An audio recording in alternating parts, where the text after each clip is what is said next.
It's about using a probabilistic criterion to pick a hypothesis. A Bayesian learner is one that uses the probabilistic criterion to justify your choice of a hypothesis given a training set.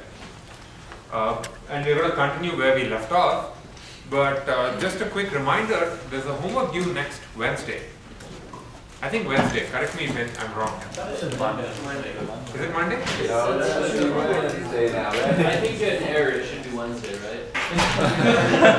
It's due whenever it says it's due on the website. April. It's out Monday. April what? What was that one day late? April 13th. Okay, it's due on April 13th. So, and it's actually an easy homework.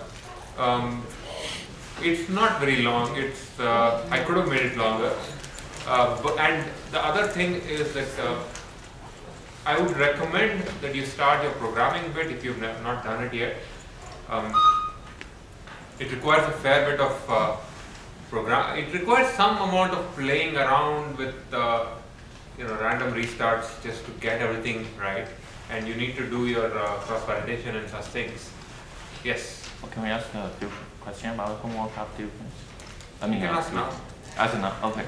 So for the decision tree, when you say depth, for example, depth is 4, does that mean you use 4 features? No. What I mean is the ID3 algorithm, the recursion basically continues till you've run out of data. Sure. Here, you keep track of how many steps you've done and go no more than 4. So that's 4 features. Yeah, it can be, it doesn't have to, it does not have to be the same 4 features because Of course, that's right. so you can start your root here Yeah. and then 1 and 0, let's say. You can pick, let's say the root is with some feature x1. Yeah, I just You want can to. pick x2 or x3 here. Yeah.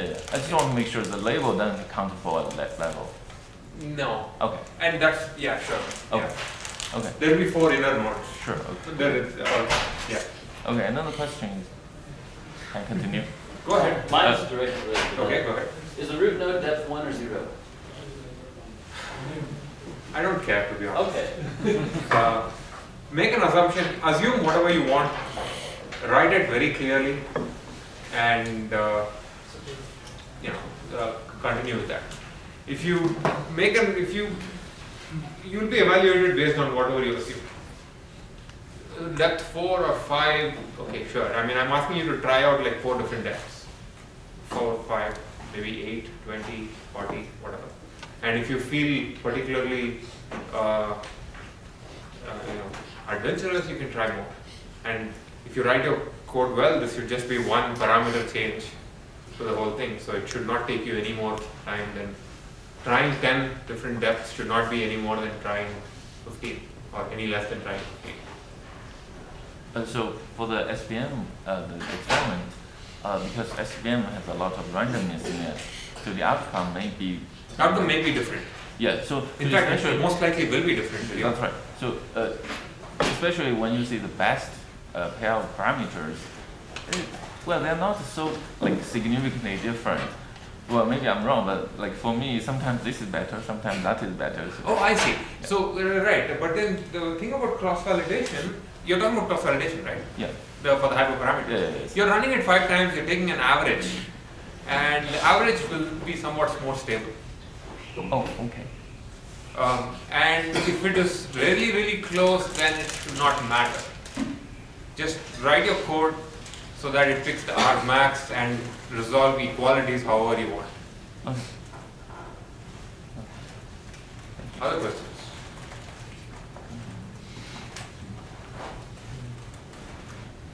So homework is due on what did you say, April 13th? Monday. Monday? Yeah. Okay, that's good. So it's due on Monday. And I hope you started working on it. If not, today is an excellent day to start. Just one more question. Okay.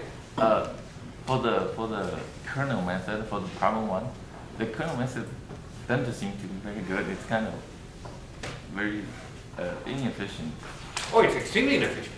Yeah, I'm sorry. It's very inefficient. Inefficient. Yes. Okay. It's very inefficient. Okay. It's it's meant to, the point of the question is to make you think about it Okay. and to make you realize that at least hypothetically, kernels are not married to support vector machines.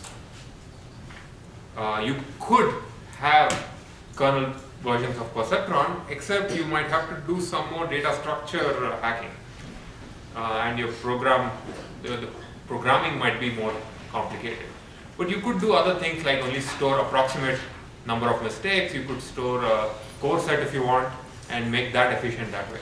But the naive version is going to be pretty bad. Thank you. Yeah.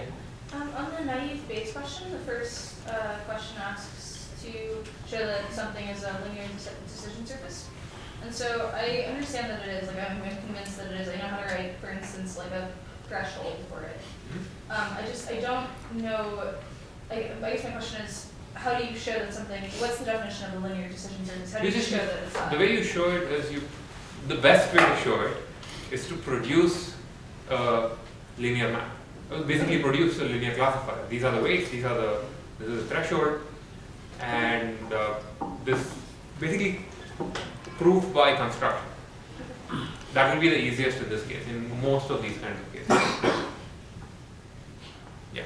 So just to clarify and make sure, linear decision surface is linear hyperplane. Linear threshold unit. Yeah. Yeah. Yes. Okay, if there are no other questions, let's go back to where we were in the last lecture. We've been, like I said, we've been looking at Bayesian learning, and we, in particular, have been looking at, we saw the most commonly used criterion for learning in the Bayesian setting, which is maximum a posteriori. And I hope you remember, and the idea is that you find a hypothesis which has the highest, which maximizes the posterior probability of that hypothesis, and you say that that's the one that you learn. A special case of maximum a posteriori is maximum likelihood, where you assume that the prior is uniform. And those of you who may have seen this before might question me about that by saying, how can you have a uniform distribution over an infinite set, like reals or vectors? And those kinds of priors are called improper priors, and they don't really, you pretend they don't matter. So in general, maximum likelihood estimation is the case where you don't have any prior on the hypothesis space, and you use only your likelihoods to make an estimation. And we saw two examples of this. One was this very, very tiny toy example of basically something with coin tosses, and the other one, some example like that. And the other one was a slightly more involved one where we showed that with a specific assumption about error, linear regression has a Bayesian interpretation. And that's roughly where we left off. And I spoke about the Bayes optimal classifier, but before getting to the Bayes optimal classifier, and let's not get into that right now. So the one thing that I mentioned way at the beginning of last lecture, but I want to mention again, we have seen Bayesian learning. Bayesian learning is where you use a Bayesian criterion, a probabilistic criterion, to pick a hypothesis. And something that you must be very comfortable with is the difference between map and maximum likelihood estimation. There is another way of being Bayesian or probabilistic, which is you can learn functions that predict probabilities, which means you can predict probabilities over outputs. And I want you to realize that this is different from using a probabilistic criterion to learn. You can use any criterion to learn a function, but the function itself predicts the probability. In the first case, you use a probabilistic criterion to learn. Here, you use a probabilistic criterion to predict. And once you have a function that predicts probabilities, you can also talk about maximum a posteriori prediction. And we're going to take an example, we're going to look at an example of that, and then that will lead up to naive Bayes, which actually has both these things. You can learn naive Bayes in a Bayesian way, and the naive Bayes also predicts probabilities. So let's get rolling. So the point of using the of maximum a posteriori prediction is simply to use the Bayes rule to predict. We have given an input, x, and we want to calculate what's the probability that the label is y for this input. And the way we do that, one way of doing that, is to use Bayes rule and flip the whole thing around and ask about the prior probability. Basically look at this expression, predict argmax of p of x given y times p of y, and obviously now this must be a fairly, we've seen this a few times before, this is equal, we can get rid of the denominator because it's a constant with respect to the argmax. Now, one way to interpret this argmax is there are two terms here. There's the prior probability of the label being a certain label multiplied by the likelihood of observing this input in conjunction with this label. You try out all possible labels and make a prediction that maximizes this product. All we need now are these two sets of probabilities. Questions about this?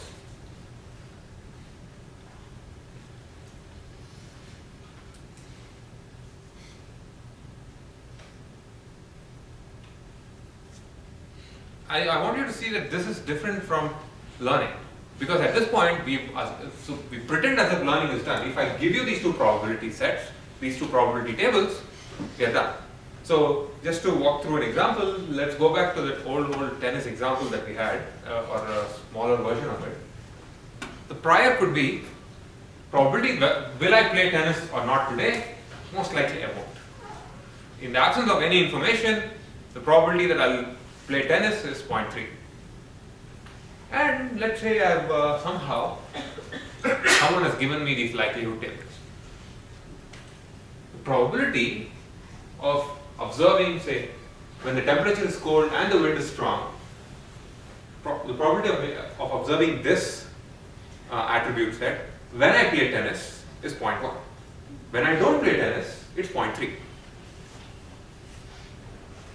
Okay? Notice that, yeah. How do you put this probability using? I just made it up.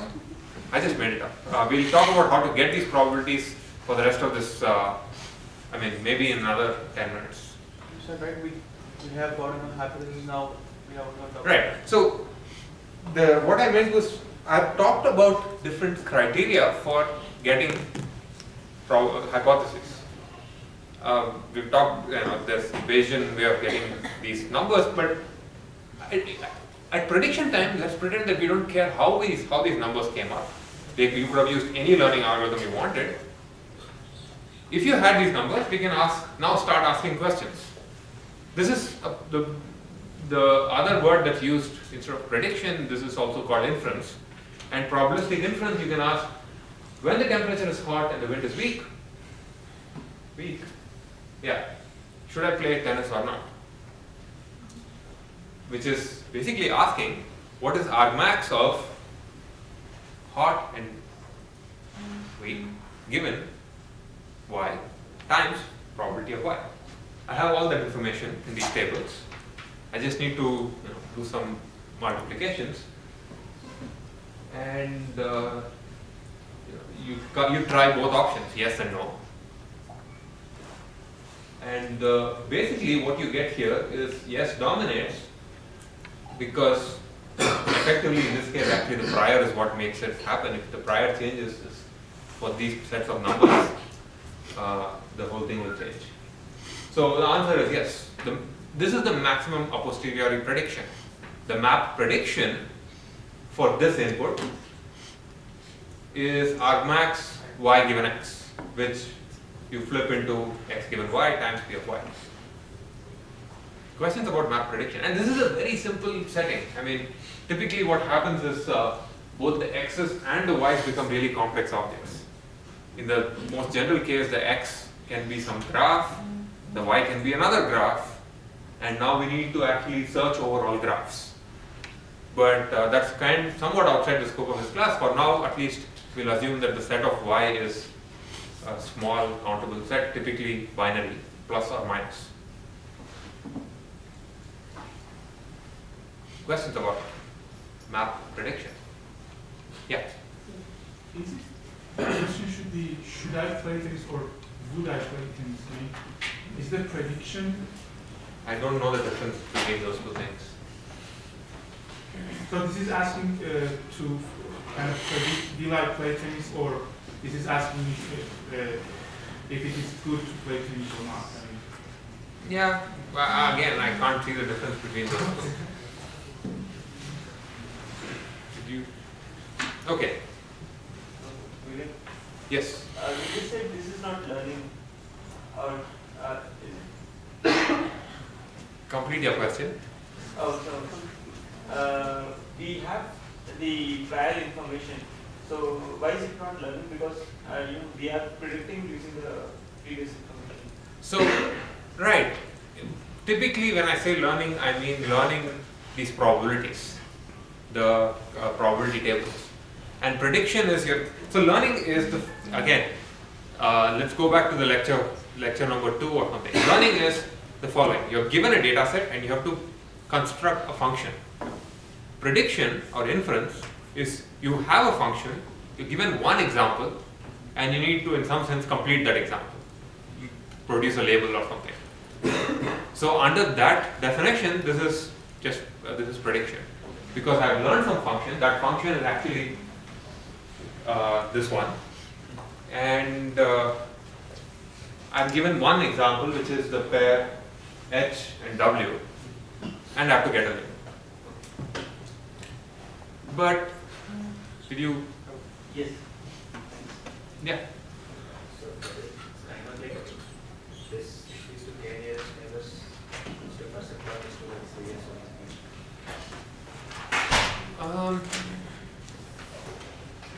Maybe, maybe not. Here there is learning to do, because these numbers don't appear by magic. There is learning to do. In fact, the rest of this lecture is all about learning these numbers. I'm just saying, if you had these numbers, how would you predict? So really, since most of you have, at least 2 of you have raised this question, it must be a good question. How do you learn these numbers? And let's look at the full data set. Before talking about specific learning algorithms, let's think about how hard it can be to learn these numbers. Or how many numbers, how many parameters need to be estimated in the absence of any other information. So, to illustrate that, let's say that we have something like, and we'll be going through this kind of tennis data again and again. And I just wanted to put this slide up to remind you that these columns mean outlook, temperature, humidity, and wind. And the label is plus or minus, which is it a good day to play tennis or not? And let's say you have some data set. The prior is simply probability of y. Remember that which is in the absence of any information, should I play tennis or not? In this case, all the information you need is completely represented by a single number, which is the probability of plus. That's all you need to learn. Why? it will add up to 1. Exactly. So probability of minus is obvious. It's just 1 minus probability of plus, and so that's good. The other thing is a question about the likelihood. There are 4 features here, and there's a mistake on this slide. Let's for now pretend that these features are all binary. It turns out they are not, but let's pretend they are all binary. What we need is one value, one entry in the row, in the table, that for every combination of those features. Right? So remember that in the previous case, we had for yes and no, we covered all possible cases. So we need to cover we need to fill up this table. If there are d features, that means we need 2 power d minus 1 parameters for y equals plus, and 2 power d minus 1 parameters for y equals minus. And if you have a million features, it's probably not the best situation to be in. You see why we need 2 power d minus 1 parameters. So what can we do? But let me make it slightly worse. If there are k labels, multi-class classification, then the prior needs k minus 1 numbers for the same reason that they should add up to 1. So if you get k minus 1, you can complete the last one. So the likelihood, you now need k times 2 power d minus 1 parameters, because 1 for each. So you need numbers that basically give you x given y for every y and for every assignment to x. So you need this full table. So you need, if you have like a 20 class classification problem with a million features, then I don't know how to count that, but it's a big number. 20 times 2 power million. This is 2 power million and a 1. So it doesn't matter. Or million and 3. So the point is, if you have so many parameters, you need a lot of data. Because that's the one thing that we know. If the number of parameters gets bigger, estimating these parameters efficiently requires a lot of data. And if you have a million parameters, if you have 2 power million parameters, we are never going to see enough data to estimate. And that's the one lesson that we've consistently learned throughout the semester. Sample complexity, bias variance, it comes under different names. So what do? If the model complex, how do we deal with this high model complexity? And how any ideas? How do we get around the fact that we need to learn so many parameters? Parallelize. No, this is not just a computational problem. It's a sample complexity problem, which means it just cannot be done. There isn't enough data in the world for you to get enough estimates for every possible feature assignment, every combination of features. So, any ideas? Yeah. What if you to try and find the features that are more important, or that the features that appear more likely?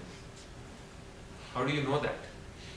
How do you know which features are more likely without seeing all of them? Magical statistics. Magical statistics. But there's a much easier answer, where you need to actually give up something to make it computationally make it easier to learn. It's a function in a d-dimensional space, so we need to just estimate the function. It's a function in d-dimensional space, but how many the problem is it's function in d-dimensional space, but the number of degrees of freedom, the number of independent parameters is 2 power million. No matter how you try So to, we just need to estimate some error. We need to get some values for. if you're in a 2 power million dimensional space, if you're in an exponential dimensional space, you're never. I don't guess that we need to do that in 2 to the power d dimensional space. We need to do in a d-dimensional space. Because Oh, sorry, yeah, you're in the d-dimensional, if you're in the d-dimensional space and d is a million, the number of, actually it is 2 power d because the number of parameters is 2 power d. The inputs can be in d-dimensional space, but remember that the number of parameters is, in the binary case, you had 2 power 4 minus 1 parameters, because 1 for each combination of these features. I guess we are still in the 4-dimensional space. We have 4 dimensions and values for the combination of them, and each kind of parameter would be a point in that dimension, and it has a label. No, so let's get back to this one thing. So this is the 2-dimensional space. There are 2 features, and we want one number for every row. How many rows are there? 2 power d. If you have 2 dimensions, there are 4 rows. There are d dimensions, there are 2 power d. d parameters to estimate. -1, but -1 means very little when you are in 2 power d. So let's just say 2 power d parameters. Because if you get the first 3, the fourth one should be 1 minus the sum of those. It's a probability. Can we somehow consider each feature individually? Good. That's a good point, because it also kind of takes me the way I want to go. Can someone else expand on that idea? He said, can we consider each feature individually? Yeah. What if you were to take all the like sets of features that you knew had seen before, compute a probability for all of those, but then take everything you haven't seen and have the mystery bit. If that makes sense. So you're still pretending that these feature vectors are atomic objects and cannot be broken. I want you to explore an idea where you can decompose these features. To add on to this point, we can increase the probability of a particular feature and that label, and then multiply everything. Yes. So okay, that's I don't know, it's correct. sure. Okay, that's a good direction. IID assumption. Yes. I didn't, One more person and then we'll continue. You've already spoken, so it's yours. We could just assume that these features are independent from, I mean, one feature does not depend on the other. Yes. So you need the one way of addressing this problem is to make independence assumptions. Independence assumptions are, the way you think about independence assumptions are the following. Every feature is a random variable, because upfront you know nothing. Every feature is a random variable. Before you make your observation, it's up in there. And by treating the entire feature vector as one atomic unit, you are basically saying that none of them are independent of each other. You're making that, it's the most general setting, because in the absence of any information, that's pretty much all you can do. The other extreme is to say that every feature is independent given the label. So, but let's just to remind you, what is conditional independence? If you have, say, 3 random variables, x, y, and z, x and y are conditionally independent of each other in the presence of z, given z, if probability of x given yz does not depend on y.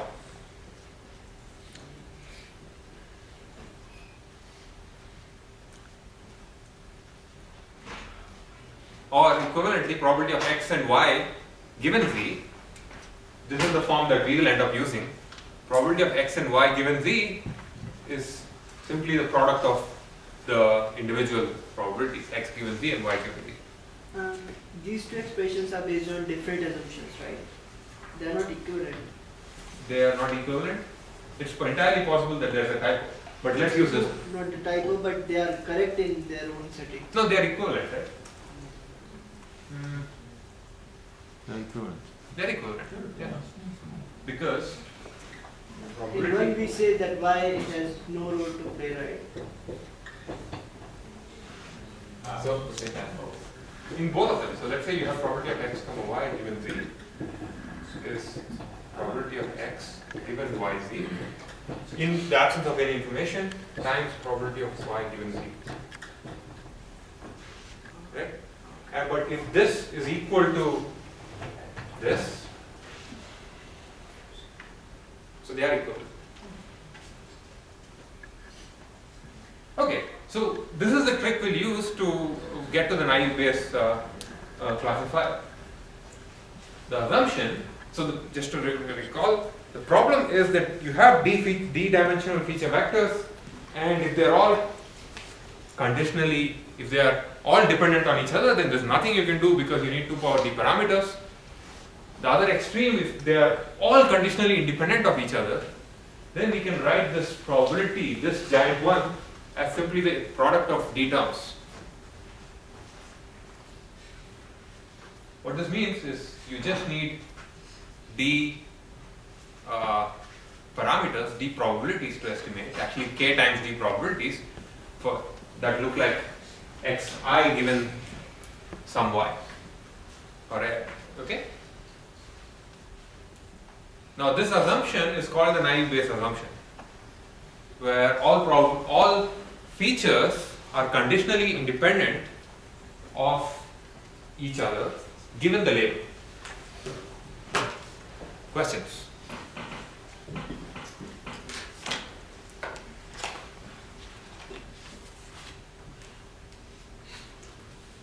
Now here's a thought. Is this a reasonable assumption? I mean, yeah, we do this because the math is easier and we learn fewer. The number of parameters we learn is small. But I want you to think about, and I'm not going to answer that question now, and I want you to have this question in the back of your mind for the rest of this lecture, and also, in fact, when you're answering the homework question, think about whether this assumption is reasonable. Because it's possible that in the absence of any knowledge about your task, how could you possibly assume that some features are independent? In fact, more likely, it's quite likely that the features will be dependent on each other. Because, let's say for example, an email is spam. This assumption says certain words, the occurrence of every word in the spam email is independent of occurrence of all other words. And very often this assumption does not hold in life, but also very often it does not hurt making that assumption, which is kind of one of the bothersome things out there.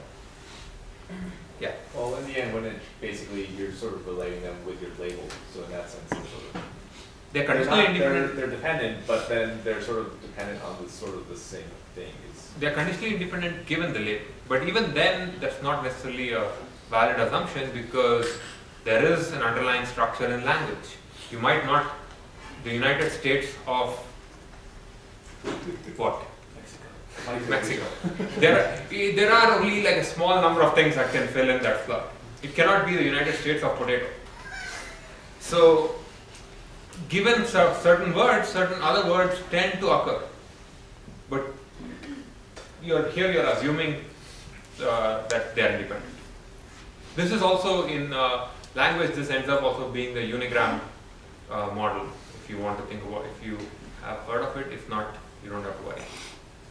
So, just to wrap this up or tie this up into a more coherent package, the naive Bayes classifier works on uses the assumption that all features are conditionally independent given the label, which means all we need in order to make that final prediction is the prior probability. We always needed it, and a set of likelihoods which look like P of x j given y.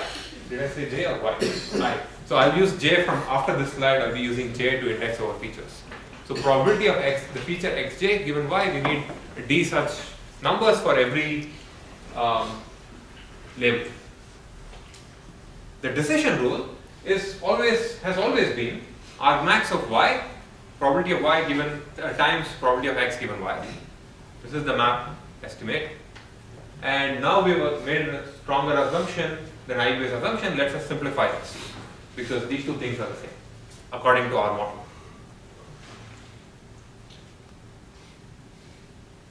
So, questions about the naive Bayes classifier?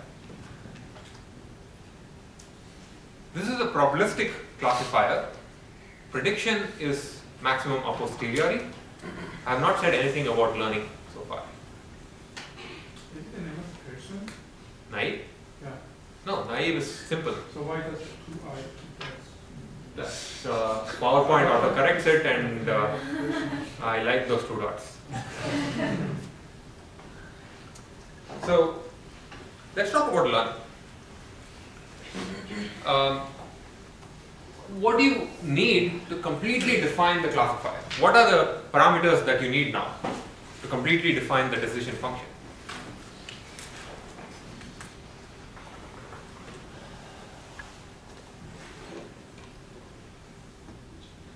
I just told you that.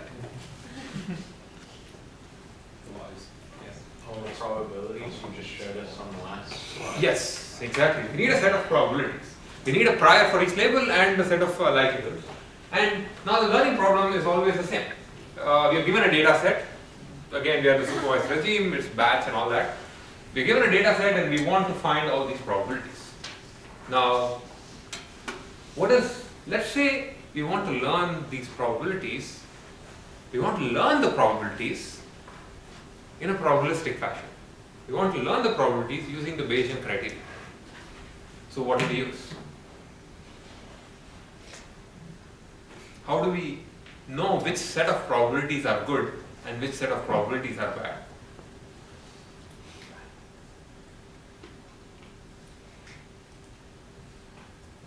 What's the one Bayesian criterion that we know? Yes? So if we're assuming independence, we can just count on the probability of each one and just multiply them? How do you get to that? Why is that the right thing to do? Eventually, you're about, maybe 20 minutes, I'll say the same thing. But why is that the right thing to do? How do you motivate that? What's the criterion that we use to know in general? I mean, we've seen a couple of examples of this. What's the one thing that we know about probabilistic hypotheses, and how do we know, what's the way in which we know what's a better hypothesis than others? It's a binomial. Huh? It's a binomial. It's not binomial anymore because it's a much more complex thing. The answer I'm looking for is maximum a posteriori. Or in this case actually, we'll use maximum likelihood estimation. So what we want is to find a hypothesis. Remember that H, the hypothesis, is now completely defined by the sets of probabilities. Now we want to find that collection of probabilities that maximizes the likelihood of having produced this particular data set. So we also have the IID example. So the data set is comprised of a collection of independent and identically distributed examples. So the probability of having seen the data set is simply the product of probability of seeing each example. And this is basically exactly what we did last time for the linear regression case. But things change very quickly. I've done nothing here. This is just Bayes' rule. Probability of y x given y and the hypothesis times probability of h. But now the model kicks in. This guy is simply the prior. If you assume a certain collection of numbers or probabilities, we know that this becomes probability of y, whatever your model suggests. The second one, the naive Bayes assumption decomposes this. I use bold letters for to represent feature vectors and not so bold letters for every element. So the naive Bayes assumption says the probability of that particular feature vector given that particular label, and the hypothesis is simply the product of the probability of each feature. And this is because of our model. Now, what do we do? How do we go ahead? So, we want to find a collection of probabilities. All we need to do is solve this argmax. We have the y's, we have the x's, we know how multiplications work, so problem solved. How do we solve this problem? Take log. And that basically converts sums into products. No, the other way around, products into sums and probabilities into log probabilities. And what next?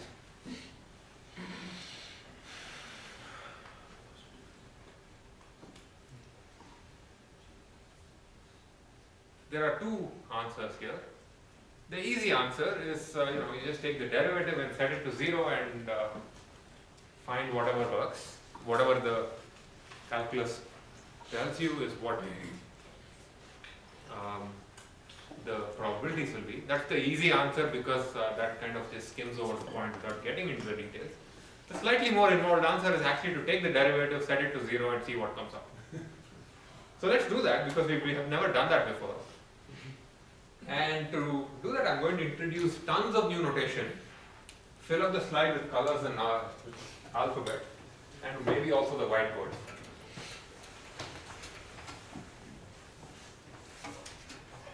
So, and I'm going to work through this example in a fair bit of detail for the binary classification case. So pretend that our labels are all plus, or in this case 1 and 0, and our the features are also binary. Doesn't necessarily have to be the case, but let's just assume for now, just to make things easier. So for the prior probability is defined by one number, probability of y equals 1, let's call it p. I'll be using this notation for the rest of this lecture. P is the probability that the label is 1 without having seen any example, without having seen any the feature, and the probability of y being 0 is 1 minus p. For each feature, and I'm going to, let's walk through this slightly in more detail. We care about numbers that look like p of. Oh, by the way, someone told me last lecture that if I write on with the red marker in this whiteboard, you guys can't see it. Is that right? So can we do a little test? Can you see what I write here? I can see that. You can see that? Yeah. Okay, good. The person who did not see may not be sitting there now. Anyway, so we care about numbers that look like this. Probability of feature xj given y, which there are 4 combinations because it's binary, so it is probability of xj equals 0 given y equals 0, 1, 0, 0, 1. And I'm going to call the case when you, what have I called this? 0, 0 is bj, or no, 1 minus bj. this is 1 minus bj, this is bj, This is 1, 1, 0. sorry? 1, 1.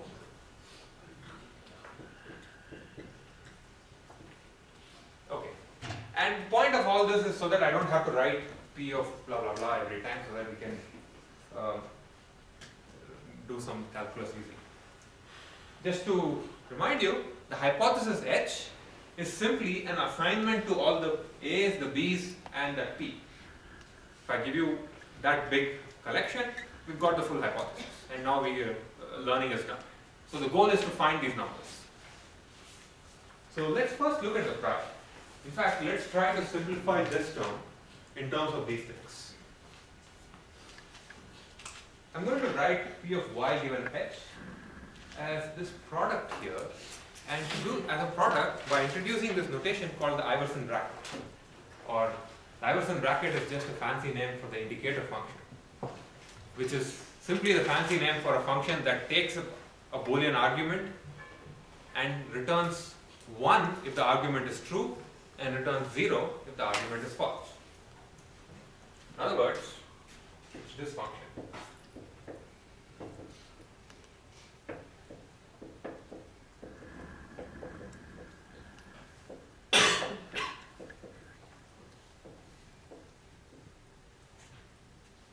Okay? And using this note, this is just to simplify things. Using this notation, I can now say probability of yi given hypothesis is either p if yi equals 1 or 1 minus p if yi not equal to 1. In other words, if yi is not equal to 1, I can take the, and I claim that this is equivalent to saying p power Iverson bracket of yi equals 1 times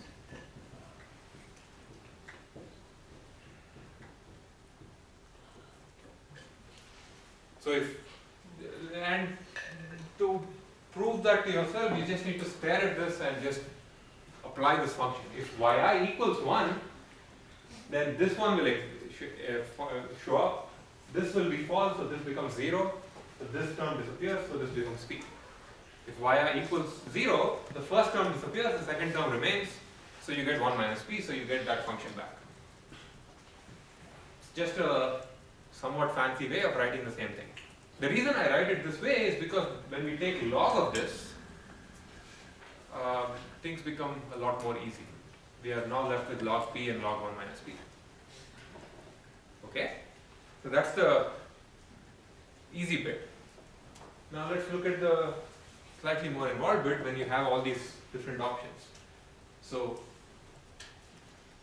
intuitively, the way you think about the Iverson bracket is it's a selector, or actually no, this trick is it selects one term in a product, either the first one or the second.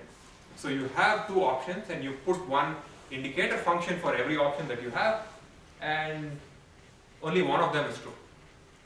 And the corresponding number, the corresponding probability filters down to the actual wherever you want to use it.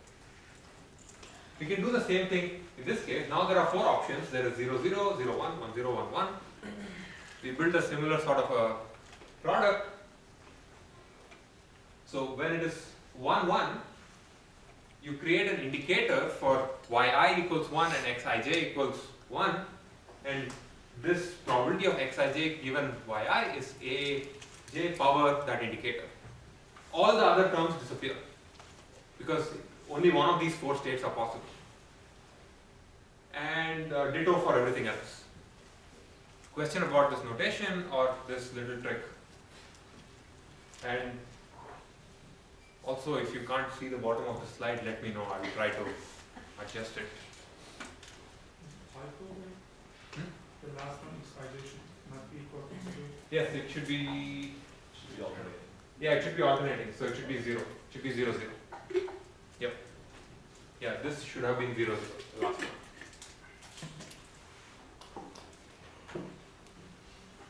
Yeah. Alright, just as a general guideline, if we want to download the slides, how long should we wait if there's a typo before? In an ideal world, right after the lecture, in a more realistic world that we live in, about a day. And I encourage you to email me any typos that you see. If you email me, there's a good chance that I'll fix it. So here's now I can apply calculus, set the derivative to 0 and solve the thing, because now we don't have logs of, now we actually have a more manageable expression. So let's work this out. So P of, so the summation is sum over log P of yi plus sum over all I, sum over all j, log P of xij. So this is the function we want to maximize, and what we have is this expression here is p power yi times 1 minus p power not yi, effectively. And the log of that becomes yi log p plus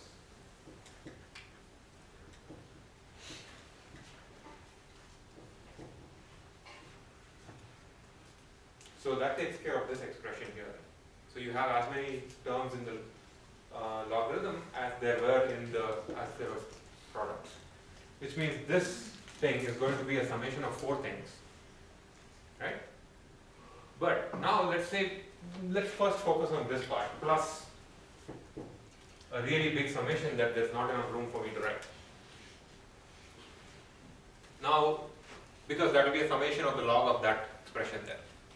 Now, when we actually take the derivative of this function with respect to p, so we have to now estimate the p, the a, and the b.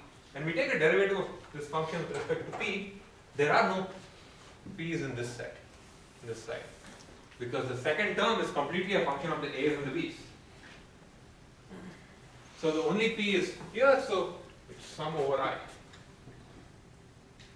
Right? Let's just look at this function here. Now this becomes log p times sum over I.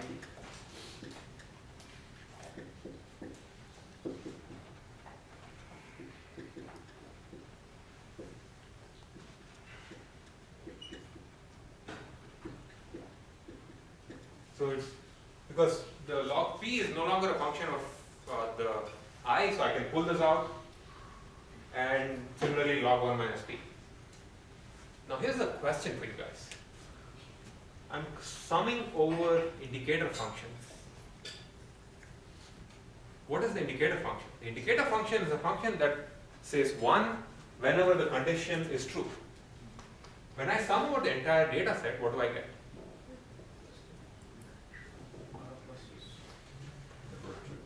The number of truths. So summing over indicator functions gives you counts. So I can replace, do people see that? Summing over indicators becomes counts. So sum over I, is this thing true, becomes number of times you have seen true. So I can replace this with, I'm just going to call it count of plus, and I'm going to call this count of minus.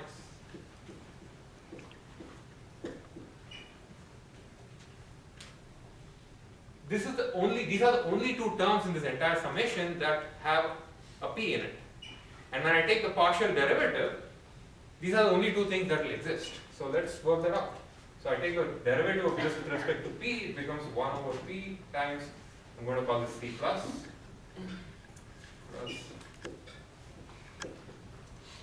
c minus. And I want to set this to 0. So can I erase the top line? There should be a minus. Should be a minus, you're right. And let's work that out.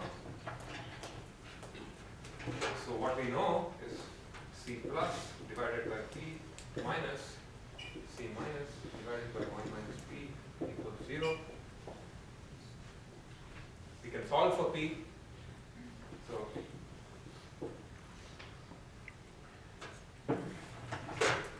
plus times, I'm going to multiply this times.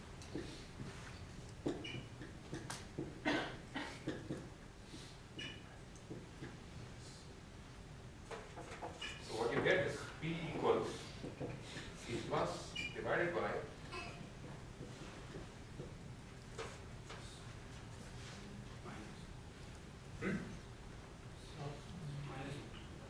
minus what? This is that is a minus here.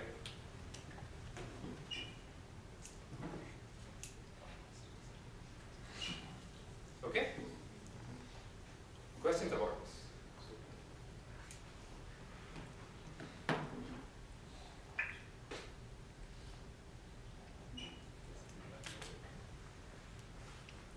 This is the prior. This is the price. This is the price. So we come up to the prior solving everything. You solve everything. You do the most obvious thing you can think of. Count how many times there are pluses. Divide by c plus c minus is basically the number of examples you have. That's the answer that you gave right at the beginning. You count how many pluses there are and divide by the number of times number of examples you have. That's the prior. And the reason this is the right thing to do is because you're doing maximum likelihood estimation with this particular model. So in some sense, you can think of this as a way of complicating something that seems trivial to you. But the fact is there's a lesson to be learned here. Beyond the obvious, which is, simple things have deep explanations. The more important lesson is, who said that I should be using this particular assumption about the data? Who said I should be using this particular model? I could be using a different probabilistic model, in which case the math will all change. And you might end up coming up with completely different estimates, and that might function in your particular problem because you know something about your data, you made an assumption about the independence or some probabilistic model. And to actually get the counts there, the probabilities there, you need to work through this procedure, otherwise you will be doing the wrong thing. Yeah? So I understood what you did, but I don't understand how it would work when you have, so you're adding that second term, that's the sum over the double sum? This one? Yeah, so I don't understand how you would do an analogous thing with that path, because you can't set it equal to, like, you solve something. Let's set do it that. equal for P. Let's maybe use the bigger board for that. Uh-oh. Since there are two boards, I thought I could actually be brave and play with this. But, oh, man. Okay. Looks like the whole rest of the lecture is going to be on the whiteboard. Well, I'll take advantage of this and use the whiteboard. Give it some time to shut down. Turn on so Yeah, it was not supposed to shut down. Oh well.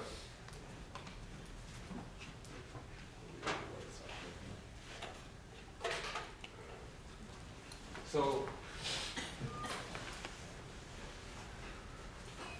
just so that I go through this a little faster, let me actually look at the slide at least. And maybe, as you're speaking, maybe that one will come up and you can also look at it. This one came up? well, it's on, but He said input on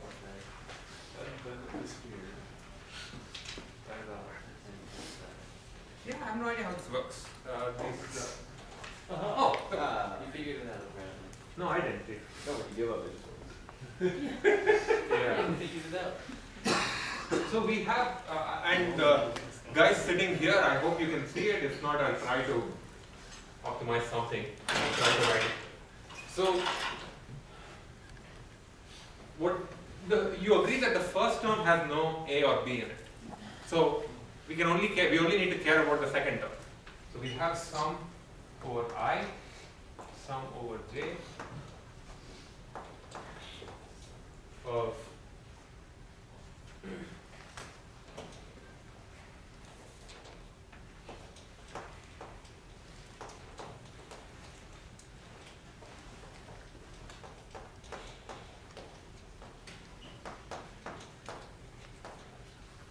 and we also know that this expression is actually, let me just write the log. That expression is right there. So the log of that is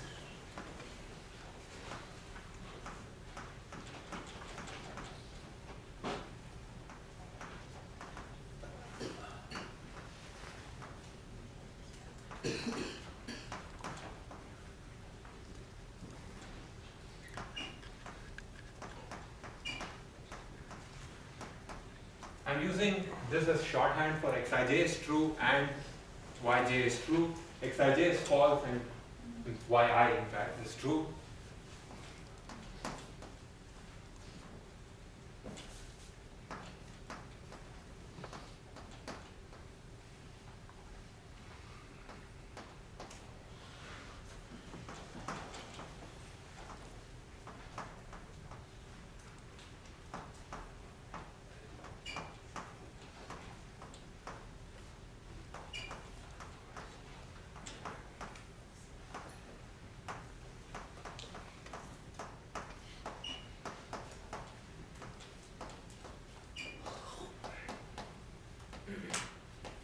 So what I've written here should not be shocking. I've just taken the log of that.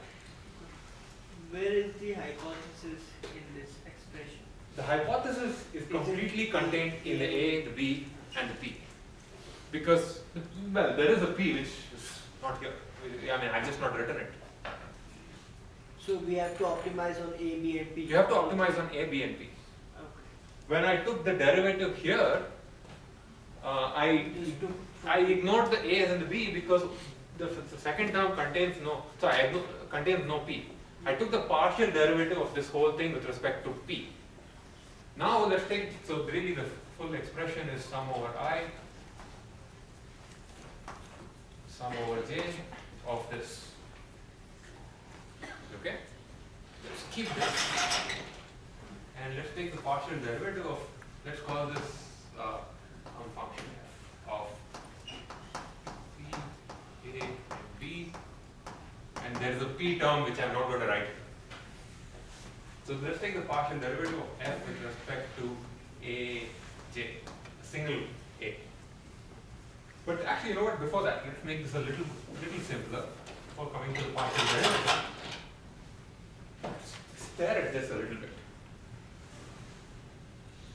This expression here is only a function of j. It does not care about the I. So I can do when you see double summations, one of the standard tricks to do always is to try to swap the order of the summations. So this becomes sum over all j, let me sum over all I of this expression. But let me try to move the sum over all I as much to the inside of this as I can. So this becomes log a j times sum over all I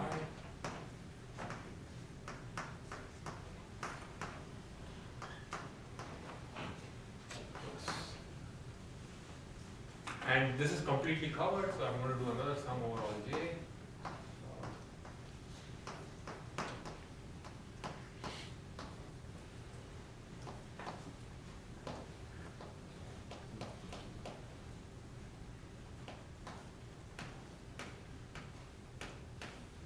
Plus two more terms.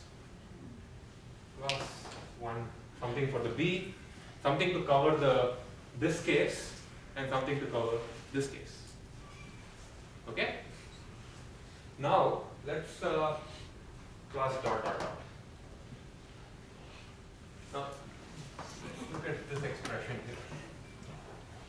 here. This is summing over all instances I when yi is true and xij is true. Based on the selection, the one on the right be. Yes, you're right. Xij. You're right. You're right. Because A is always for the case when y is true. Yes, good catch. So we want to sum over these indicators. Now what is this? Again, the same thing comes up. When you sum over indicator, you get a count. You get a count for what? You get a count for whatever it was indicating. So you get sum over these indicators, and yeah, that's about as high as I can raise that. This expression, in fact, let's go to the output. Sum over all I x I j y y I should be an I, yeah, it's an I, is simply count of x I j and y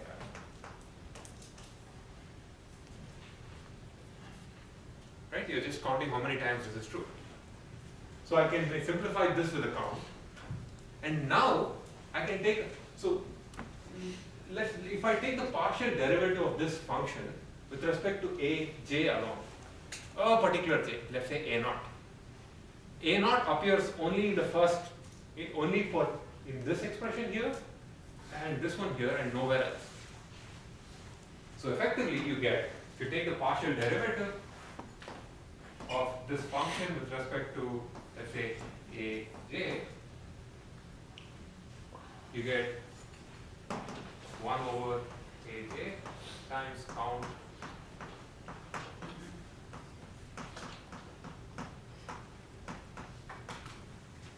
plus minus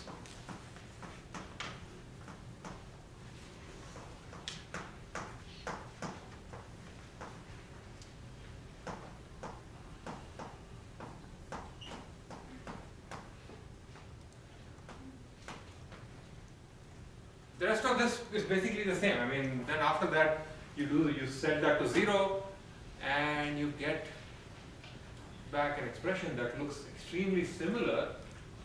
You get basically what you get is AJ, which is the probability of the feature being 1 when the label is 1, is count how many times the feature is 1 with the label being 1, divided by the sum of these two things, which is how many times this is 1 and how many times is it 0, which is how many times is yi number of pluses. Again, you get the obvious answer. So let me see if I can get the slide up. Whoa, that was quick. So what we have is P, the prior, is the most obvious thing. Count how many times.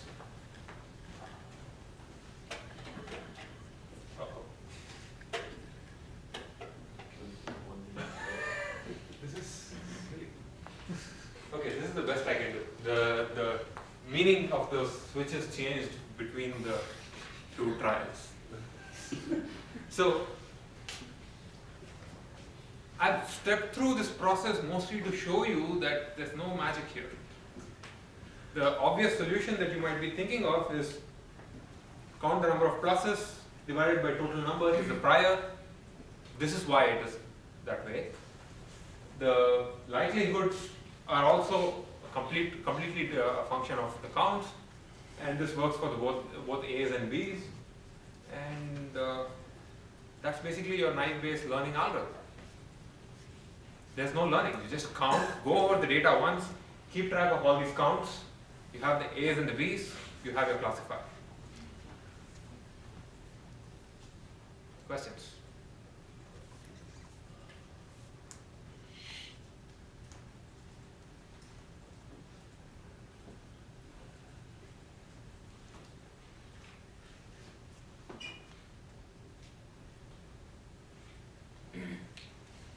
Just to maybe help you think of questions, let's actually build a naive-based classifier for this data.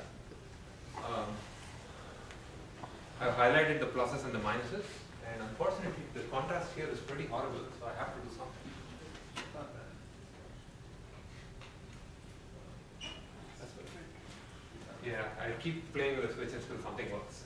So the prior probability of play equals plus is there are 9 pluses and 14 overall, so 9 over 14, and 5 over 14 is the prior for not play. And let's just look at the first column. Among the pluses, how many times is the feature S? That gives you probability of S given plus, which is 2 over 9. Probability of R is 3 over 9. Probability of O is the rest, whatever that is, 4 over 9. Basically what I'm doing here is, this is learning.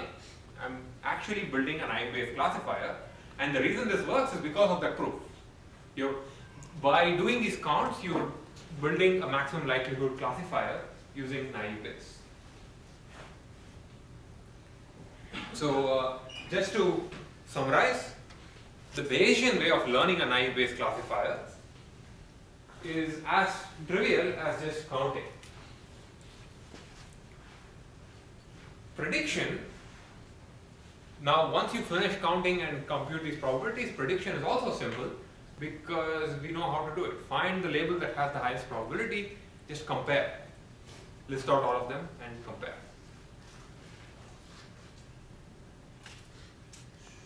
Questions?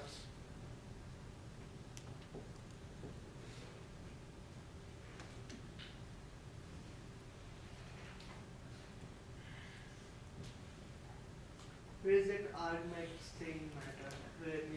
Where did it disappear? Means We analytically we have got the rid of data, and in itself we have that. Yeah, so the argmax is, so think about it this way. I can write down learning as a maximization problem, and I can either solve the maximization problem on paper just by doing calculus like I just did, or I could write an algorithm to solve the argmax. There are very, very small number of, it's very rare that you get the opportunity to solve the argmax analytically, and if you do, learning becomes trivial, just counting, or some operations that are easy. Very often, like the SVM case, or we'll see in logistic regression, You still write the argmax or argmin, but there is no closed form solution. So you have to use another algorithm, an optimization algorithm, that actually computes the argmax. But implicitly, by doing this, you are doing an argmax. Couple of big caveats. Actually, there are many caveats with naive Bayes, and I'll talk about two now and some more in the next lecture. One is the naive Bayes classifier is the best thing you can do if your data fits your assumption. If your features are conditionally independent given the label, then you can't do better than naive Bayes. Basically, it is the Bayes optimal setting. Life is not necessarily, this is not true, all bets are off if the assumption is not satisfied. In other words, just to remind you, if probability of the full feature vector given a label is not equal to the product of each element. But the slightly unnerving thing, and there are actually a few different explanations for why this is true, the slightly unnerving thing is very often, especially in tasks involving many features, where there's a lot of redundancy, where there's a lot of obvious redundancy, like in language or spam detection. This doesn't seem to matter. I don't know. It works fairly well, even when, or it works fairly well, even when the assumption is not satisfied. And there are many attempts at explaining it, and I'm not going to get into it. I can recommend some papers if you're interested. The second important caveat, and this is actually very important, the first one does not change your algorithm. I mean, you can try it. If it works, if it doesn't, it doesn't. So on the first one, is it dependent on problem Yeah. or data set? It's And dependent. sometimes it works, sometimes It depends on the problem. It depends on the features. Very often, in an algorithm like SVM, for example, you don't really need to worry about that. There is no requirement that the features are independent of each other. You can just throw in whatever features you want and then let the learning algorithm figure out weights. Here, there's a stronger requirement that you need to expect from your data. In something like SVM, the only thing you expect is that the thing is linearly separable. It turns out there's a notion of linear separability even in naive Bayes, and we'll derive that in the next lecture. But the other important caveat, and this is actually very important, if you're implementing naive Bayes, you have to think about this quite a bit, is what if you never see certain features with certain labels? Suppose you never observe that temperature is cold when play tennis equals yes. Because your data set is not big enough, or because it's so rare that you don't know. It might be rare and it just does not happen, or it might never happen. It might actually be a zero probability event of these two things happening together. Or your data set is not big enough to actually get a sample which has that feature along with that label. So what can you do? What happens to the counts when this happens, when such a thing shows up? The counts become 0, which means the counts become 0 implies that the numerators become 0, so the probabilities become 0. How do you how do you deal with it? Try the opposite first.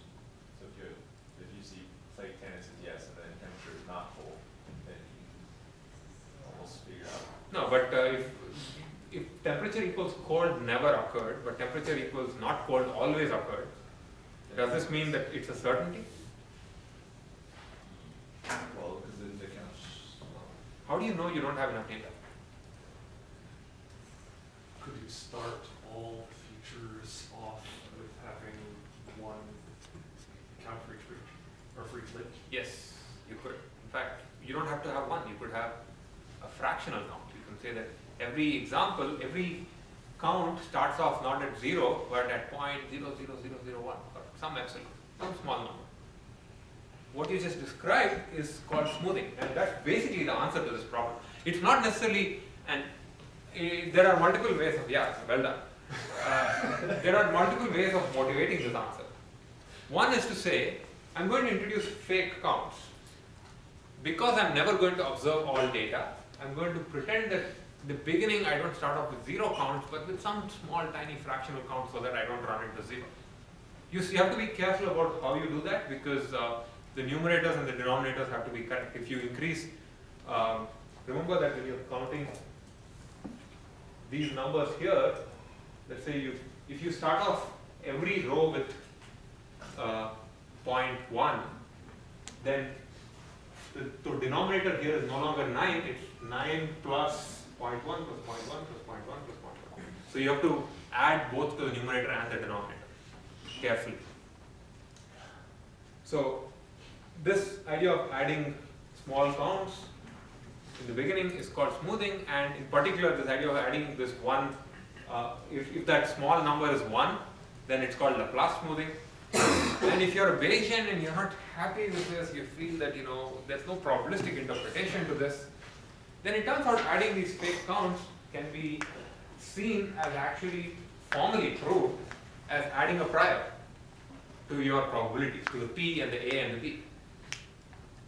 In this case, it's if you think about what prior it is, but it ends up becoming a certain prior, which is a way of encoding some information. In the absence of any information, I believe that this thing should have a certain probability. And in the absence of any information, it will have a probability. But once data comes in, it will change the prior. So you are no longer doing maximum likelihood estimation, but you're doing maximum a posteriori estimation once you're doing smoothing. And that's just this version of smoothing. And smoothing is like very well studied. It's been going, there are many different algorithms for smoothing, and that will probably take a couple of lectures of their own, which I'm not going to get into. In fact, one of the more interesting versions of smoothing actually goes all the way back to Alan Turing. It's called good Turing smoothing. And it's not like, good Turing or bad Turing. The two people called Good and Turing came up with that idea.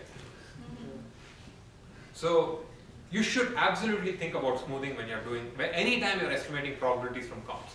Naive Bayes is the simplest case where you'll be doing that, but in many other more complex algorithms, this is exactly what will happen. You will run into the problem of 0 counts, and you have to do smoothing.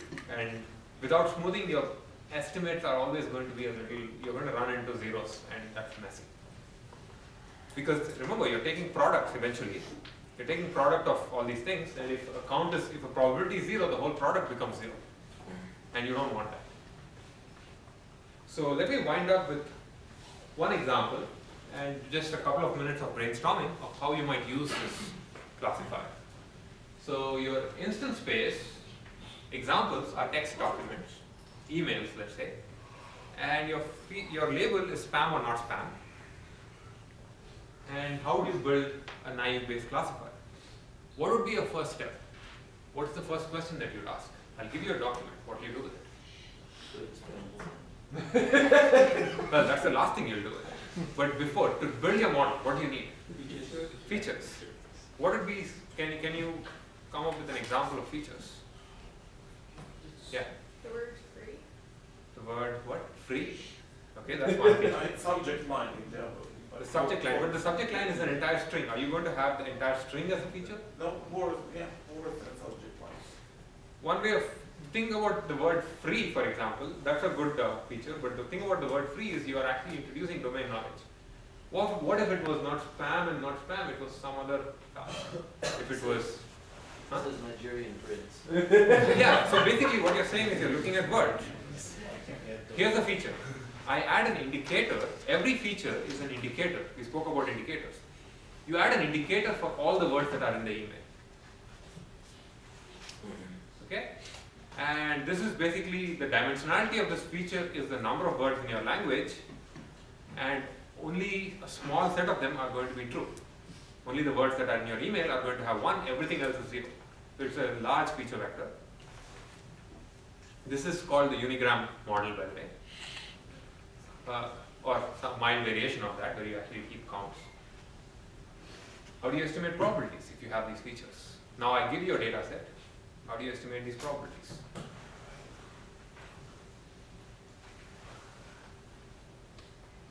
If you're building a naive Bayes classifier. And this is not a trick question. So you have features, you have the corresponding spam and not spam things. So Yes. For every feature you. So for every feature you estimate one count, and for it occurring with that label or not, and basically that's it. And once you have the features, how do you classify? Once you have the probabilities, how do you classify? Yeah. Given an eval, find out what words are in it. Mhm. Fill out your feature vector with that. And then you look for probability of All these together. all the words together. Now the question is times the prior. The prior is probability of y. So most emails are not spam, just as an estimate. I hope most emails are not spam. That's pretty optimistic. But the fact is, the prior will be a big, will also play a big role in this thing. And if it's a common mistake that people make in ignoring the prior when actually making the prediction. Okay, I'll stop now. In the next class, we're going to talk about the decision boundaries of naive Bayes, and I'll point out formally that it turns out the naive Bayes is a linear classifier, like everything else that we've seen. I described it. And we'll continue from there.